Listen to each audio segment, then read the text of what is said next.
كل الامور اللي حكينا فيها هي بالفعل اللي تمت، واللي المحادثات اللي صارت بخصوص الهجوم التركي. صحيح يعني اردوغان حاول كثير. الدولي نحن دائما نقول المجتمع الدولي المجتمع الدولي، لا مو هو المجتمع الدولي.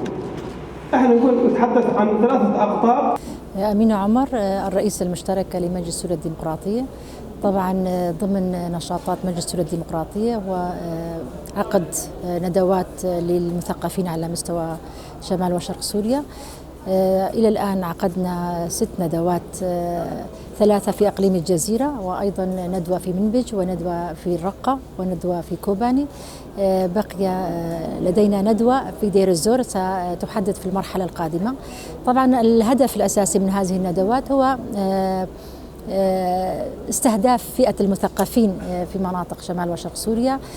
ما هو الدور الذي يلعبه المثقف في هذه المرحلة بخصوص ما يتعلق بآفاق الحل السياسي في سوريا، كيف نستطيع توجيه قلم المثقف إلى الوضع السياسي بشكل عام، آراءه، مقترحاته فيما يخص آخر المستجدات أو الوضع السياسي بشكل عام. فمن الضروري جدا معرفة أو تسليط الضوء على دور المثقف حتى يكون له دور بارز في المرحلة الراهنة. هذا هو اللي عم نناقشه، يعني ما في شيء ثاني.